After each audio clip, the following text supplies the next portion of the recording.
بسم اللہ الرحمن الرحیم نحمده ونصلی ونسلم علی رسولہ الکریم اما بعد فاعوذ باللہ من الشیطان الرجیم بسم اللہ الرحمن الرحیم اقترب للناس حسابهم وهم فی غفلة معرضون ما یأتیہم من ذکر من ربهم محدث الا استمعوه وهم يلعبون لاہیة قلوبهم وأسروا النجوى الذین ظلموا هل هذا إلا بشر مثلكم أفتأتون السحر وأنتم تبصرون صدق الله مولانا العظيم رب اشرح لي صدري ويسر لي أمري واحلل عقدة من لساني يفقه قولي اللهم صل على محمد وعلى آل محمد كما صليت على إبراهيم وعلى آل إبراهيم إنك حميد مجيد اللهم بارك على محمد وعلى آل محمد کما بارکت علی ابراہیم وعلی آل ابراہیم انک حمید مجید۔ 17ویں سپارے میں سورۃ الانبیاء اور سورۃ الحج دو صورتیں ہیں۔ سورۃ الانبیاء کی 112 آیات اور 7 رکوع ہیں، اور اس سورہ مبارکہ میں 17 انبیاء علیہ السلام کے تذکرے ہیں، اور یہ سورہ مبارکہ 2 حصوں پر مشتمل ہے۔ پہلے حصے میں قیامت اور توحید پر دلائل دیے گئے ہیں، یعنی قیامت کے قائم ہونے پر اور اللہ کی وحدانیت اور توحید پر دلائل دیے گئے، اور دوسرے حصے میں حضرات انبیاء علیہ السلام کا مبارک کردار ذکر کیا گیا ہے کہ انبیاء علیہ السلام کو جب مشکل پیش آتی تو اس مشکل میں ان کا کیا کردار ہوتا تھا، مشکل میں کیسے اور کس کو پکارتے تھے۔ انبیاء علیہ السلام مشکل میں اللہ ہی کو پکارتے تھے، کس تضرع اور عاجزی اور انکساری کے ساتھ وہ اللہ کو پکارتے تھے۔ تو دوسرے حصے میں انبیاء علیہ السلام کا یہ کردار ہے۔ اقترب للناس حسابهم وهم فی غفلۃ معرضون، لوگوں کے لیے ان کا حساب کا وقت قریب ہو گیا، وقت آ چکا حساب کا، یعنی قیامت کا وقت آ چکا۔ اور اسی طرح سے جیسے ہی جس شخص کی موت واقع ہوتی ہے تو من مات فقد وقعت قیامتہ، جو مر گیا اس کی قیامت واقع ہو ہی گئی ہے گویا کہ، تو اس کے حساب و کتاب کا سلسلہ اور قبر کے اندر اس کے ساتھ راحت یا اس کے ساتھ عذاب کے سلسلوں کا شروع ہو جانا، یہ بھی ایک یقینی امر ہے۔ فرمایا ما یاتیہم من ذکر من ربہم محدث، جب بھی کوئی نئی بات یا نئی نصیحت نبی علیہ السلام لے کر آتے ہیں تو یہ لوگ بڑی توجہ سے اس نصیحت کو تو سنتے ہیں، لیکن وہ توجہ سے سننے کا مقصد کیا ہوتا ہے؟ کوئی اعتراض نکالنا،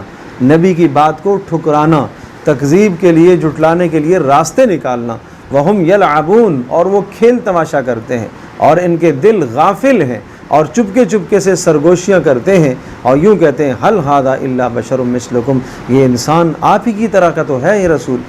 یہ ایک انسان ہے۔ افتاتون السحر وانتم تبصرون، کیا تم اس سحر کے پیچھے چلو گے، اس جادو کے پیچھے چلو گے؟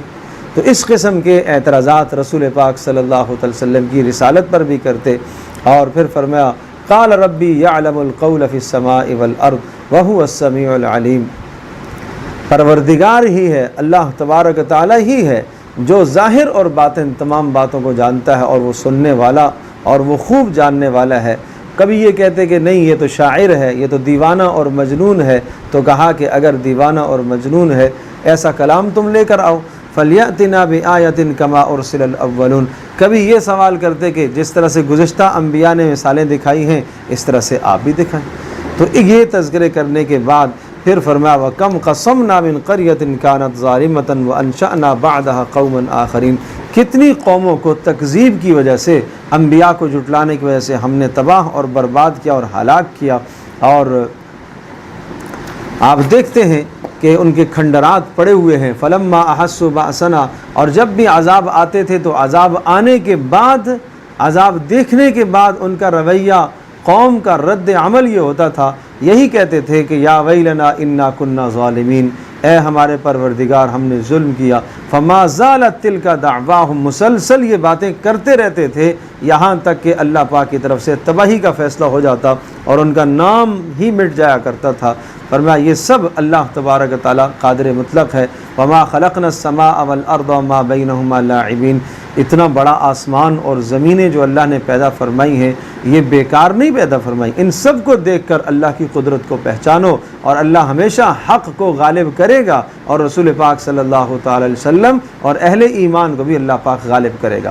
پھر توحید کے دلائل ذکر فرمائے، لو کان فیہما آلہۃ الا اللہ لفسدتا، اگر زمین آسمان کے درمیان میں کوئی اور معبود ہوتے، اللہ کے سوا کوئی اور ہوتا تو زمین آسمان کا نظام درم برم ہو جاتا۔ فسبحان اللہ رب العرش عما یصفون، یہ دلائل ہیں اللہ پاک بلند و بالا ہے، وہ شرک سے پاک ہے، شراکت داری سے پاک ہے، اور وہ رب عرش ہے، عرش عظیم کا مالک ہے، لہٰذا اس کے معبود ہونے کی ایک بڑی دلیل کہ وہ عرش عظیم کا مالک ہے۔ نمبر 2، لا یسأل عما یفعل، اس سے کوئی سوال نہیں کر سکتا، معبود وہی ہوتا ہے جس سے کوئی پوچھ نہیں سکتا کہ یہ تو نے کیوں کیا ہے۔ وہم یسألون، اور یہ سب کے سب تو پوچھے جائیں گے، ان سب سے تو سوال ہوگا، اور جس سے سوال کیا جاتا ہے، جس سے پوچھا جا سکتا ہے کہ آپ نے یہ جرم کیوں کیا، آپ نے یہ عمل کیوں کیا ہے، اس کی حکمت جانی جاتی ہے، وہ تو معبود نہیں ہوتا۔ ام اتخذوا من دونہ آلہہ قل ہاتوا برہانکم، اگر اللہ کے سوا اوروں کو معبود بناتے ہو تو لاؤ دلیل، کوئی دلیل لے کے آؤ۔ ھذا ذکر من معی و ذکر من قبلی، یہی میری دعوت ہے اور مجھ سے پہلے انبیاء علیہ السلام کا بھی یہی پیغام ہے، اور تم اعراض ہی کرتے ہو۔ اور پھر ارشاد فرمایا، ہر نبی کو ہم نے وحی کی ہے اور ہر نبی کو ہم نے یہ مضمون دیا ہے، انہ لا الہ الا انا فاعبدون، کہ میں ہی رب ہوں، میرے سوا کوئی نہیں ہے اور میری ہی بندگی کرو۔ اور یہ یوں کہتے ہیں کہ اللہ نے اولاد بنا لی، اولاد ٹھہرا لی، اللہ پاک ان تمام سلسلوں سے پاک ہے۔ ملائکہ بھی اللہ کے مقرب بندے ہیں، عزیر علیہ السلام بھی اللہ کے مقرب ہیں، عیسیٰ علیہ السلام بھی اللہ کے مقرب ہیں۔ وہم من خشیتہ مشفقون، اور یہ سب کے سب ملائکہ اللہ کے خوف اور اللہ کی خشیت کے سامنے ہمیشہ دست ہاتھ باندھ کر کھڑے رہتے ہیں۔ اور اللہ پاک وہ ذات ہے، یعلم ما بین ایدیہم، جو آگے کے حالات کو بھی جانتا ہے، پیچھے کے حالات کو بھی جانتا ہے، ماضی، حال، استقبال، سب کے حالات سے وہ آگاہ ہے۔ تو رب تو وہ ہوتا ہے جو تمام حالات سے آگاہ ہو۔ پھر مزید دلائل دیے، وَمَن يَقُلْ مِنْهُمْ إِنِّي إِلَٰهٌ مِّن دُونِهِ فَذَلِكَ نَجْزِيهِ جَهَنَّمَ، جو اللہ کے سوا الہ ہونے کا دعویٰ کرے گا اس کے لیے جہنم اس کا ٹھکانہ ہے۔ اور پھر الہ اللہ ہی ہے، معبود اللہ ہی ہے، اس پر دلائل دیے، کہا آسمان و زمین کو نہیں دیکھتے ہو؟ آسمان بند تھا، اللہ نے آسمان سے بارشیں برسائیں، زمین بند تھی، اللہ نے زمین کو سبزہ اگانے کی صلاحیت عطا کی، اور پہاڑوں کو پیدا فرمایا، اور آسمان کو چھت بنایا، آسمان اور زمینوں کے اندر راستوں کو پیدا فرمایا، اور آسمانوں کو اور اللہ نے دن اور رات کو اور سورج اور چاند کو بنایا، اور ہر جاندار کو اللہ پاک نے پیدا کیا، اور سب کے لیے موت کے اللہ پاک نے وقت مقرر کیے ہیں۔ یہ سارے کام اور یہ سارے اعمال اور یہ سارے کارنامے اور صنعت جس ذات کی ہے وہی رب ہے، وہی الہ، وہی معبود ہے۔ احد الذی یذکر آلہتکم وہم بذکر الرحمن ہم کافرون، اور کافر باہمی جب رسول پاک صلی اللہ علیہ وسلم کی دعوت کو سنتے مذاق اڑاتے اور یوں کہتے یہ تمہارے الہہ کو برا بھلا کہتا ہے، اور یہ لوگ رب کی ربوبیت سے، رحمان کی ربوبیت سے انکار کرنے والے ہیں۔ پھر دلائل سمجھائے، قل من یکلؤکم باللیل والنہار من الرحمن، دن رات اللہ پاک کے عذابوں سے تمہیں کون بچا سکتا ہے؟ اگر اللہ پاک کوئی عذاب کا فیصلہ کر لے تو کیا جن کو تم پکارتے ہو اور جن کو تم معبود سمجھتے ہو، اعتماد تمہارا مال پر ہے، اقتدار پر ہے، خواہشات پر ہے، اپنے علم پر ہے، جس کو تم نے معبود بنایا ہوا ہے، کیا اللہ کے عذاب سے وہ تمہیں روک سکتا ہے؟ وَنَضَعُ الْمَوَازِينَ الْقِسْطَ لِيَوْمِ الْقِيَامَةِ، اور قیامت کے دن ہم ترازو کو قائم کریں گے۔ جن جن لوگوں نے اپنے پروردگار کو چھوڑ کر غیروں سے اپنا تعلق قائم کیا اور غیروں کو معبود کا درجہ دیا، ان سب کے لیے حساب کا دن آنے والا ہے۔ پھر اس کے بعد اب دوسرا حصہ ہے جس میں حضرات انبیاء علیہ السلام کا کردار ہے۔ وَلَقَدْ آتَيْنَا مُوسَىٰ وَهَارُونَ الْفُرْقَانَ وَضِيَاءً وَذِكْرًا لِّلْمُتَّقِينَ، موسیٰ اور ہارون کو بھی ہم نے حق اور باطل کے درمیان میں فرق کرنے والے معجزے اور کتاب عطا فرمائی اور نصیحت کی باتیں ان کو دی۔ الَّذِينَ يَخْشَوْنَ رَبَّهُمْ بِالْغَيْبِ، اور یہ نصیحت کی باتیں کس کے لیے ہیں؟ جو اللہ پاک سے ڈرتے ہیں، بن دیکھے اللہ پاک سے ڈرتے ہیں، قیامت کا ڈر رکھتے ہیں۔ وَهَذَا ذِكْرٌ مُبَارَكٌ أَنزَلْنَاهُ، موسیٰ علیہ السلام، ہارون علیہ السلام اللہ کا ڈر رکھنے والے ہیں، ان کی اتباع کرنے والے بھی کچھ لوگ ایسے جو اللہ کا ڈر رکھنے والے تھے۔ تو فرمایا یہ قرآن مجید بابرکت کلام اللہ نے اتارا ہے تاکہ اس سے تم نصیحت حاصل کرو۔ ابراہیم علیہ السلام کا تذکرہ کیا، کس طرح سے انہوں نے اس ماحول کے اندر اللہ کی توحید اور وحدانیت کی بات کی ہے کہ جب سارا کا سارا ماحول کفر والا ہے، شرک والا ماحول ہے، جس گھر کے اندر آنکھ کھولی ہے اس گھر کے اندر بھی شرک ہے، باپ بھی مشرک اور کفر پر ہے، اور باپ کو بھی بہت بہترین اور احسن انداز سے سمجھایا، ما هذه التماثيل التي انتم لها عاکفون، یہ کیا تم نے مورتیاں بنائی رکھی ہیں اور ان مورتیوں کے تم پیچھے پڑے ہوئے ہو اور ان کو تم پوجتے ہو۔ تو کہنے لگے ہم نے اپنے آباء و اجداد کو ایسے پایا ہے، اس لیے ہم اسی طرح سے کرتے ہیں۔ ابراہیم علیہ السلام نے اللہ کی توحید کے دلائل دیے، کہا بر ربکم رب السماوات والارض الذی فطرہن، یہ تمہارا رب نہیں ہے، تمہارا معبود وہ رب ہے جس نے آسمانوں اور زمینوں کو پیدا کیا ہے، اور میں اس بات پر گواہی دیتا ہوں اور اللہ کی قسم ان تمہارے بتوں کو میں توڑوں گا۔ چنانچہ ایک دن سب کے سب جب میلے میں گئے اور پیچھے ان کا عبادت خانہ خالی تھا، ابراہیم علیہ السلام داخل ہوئے اور ابراہیم علیہ السلام نے ان کے بتوں کو توڑ دیا اور سب کو کاٹ کر رکھ دیا، اور جب واپس آئے تو ابراہیم علیہ السلام کے بعد سے کہنے لگے اَأَنْتَ فَعَلْتَ هَذَا بِآلِهَتِنَا، آپ نے یہ کیا ہے، آپ نے یہ ہمارے معبودوں کے ساتھ کیا ہے؟ ابراہیم علیہ السلام نے فرمایا جاؤ ان سے پوچھو اگر بولتے ہیں تو۔ یہی مقصد تھا ابراہیم علیہ السلام کا کہ وہ ان کی طرف رجوع کرے، لیکن وہ کہنے لگے اے ابراہیم تو جانتا ہے یہ تو نہیں بولتے، لقد علمت ما هؤلاء ينطقون، یہ تو نہیں بولتے۔